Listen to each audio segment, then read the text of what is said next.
চলে এলাম বর্ধমান ইউনিভার্সিটির সেকেন্ড সেমিস্টারে আমার আদরের ছাত্রছাত্রীদের কাছে। তোমাদের মেজর যে বা মাইনর, মেজর মাইনর একই ব্যাপার। তোমাদের একক 2টা আজকে তোমাদের বলে দিতে এসেছি। তোমাদের একক 1, 2, 3, 4 ভাগ করে পড়া ছাড়া কিন্তু উপায় নেই যদি তোমরা প্রত্যেকটা কমন পেতে চাও।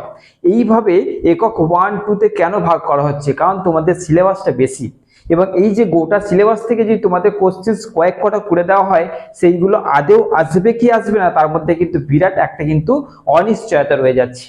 তাই তোমরা যদি প্রত্যেকটা কমন পেতে চাও তাহলে তোমাদের এককে ভাগ করেই পড়তে হবে। তাই তোমাদের কিন্তু একক 2 এর সাজেশনস নিয়ে চলে এলাম। চলো দেখে নাও এককের মাত্র এই করা প্রশ্ন কি কি রয়েছে। কোশ্চেনটা তোমাদের 10-এ আসুক বা 5-এ আসুক তোমরা আরামসে করতে পারবে। 2 নম্বর কমন তোমাদের আসবেই।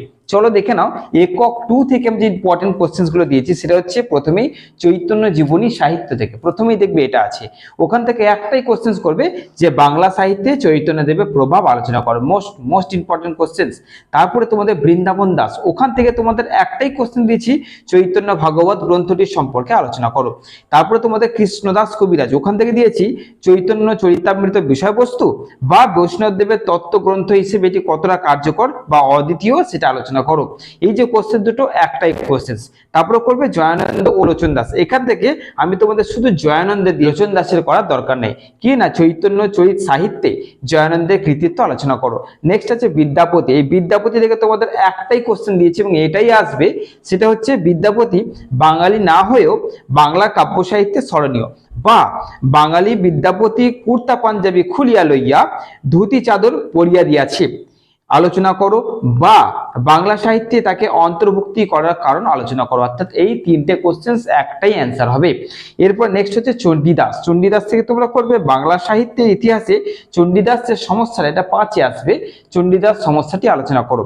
এরপরে করবে জ্ঞানদাস, জ্ঞানদাসে কি করছো না জ্ঞানদাসকে চণ্ডীদাসের ভাবশিষ্য বলা হয়, যুক্তি সহকারে বুঝিয়ে দাও। আর একটা কোশ্চেন, বিদ্যাপতির ভাবশিষ্য গোবিন্দ দাস হলেও উভয়ের মধ্যে পার্থক্য প্রবল, এটি আলোচনা করো। ব্যাস, একক 2 থেকে তোমাদের এই কটা কোশ্চেন করতেই হবে, কিছু করার নেই। তোমরা যদি বলো যে স্যার একক 1 এর হয়ে গেল 11টা, একক দেখা গেল এই কটা কোশ্চেন রয়েছে, তাহলে এইভাবে একক 4 পর্যন্ত তো অনেক কটা প্রশ্ন হয়ে যাবে। অবশ্যই অনেক কটা প্রশ্ন এই জন্য হচ্ছে কারণ তোমাদের সিলেবাসটা বেশি।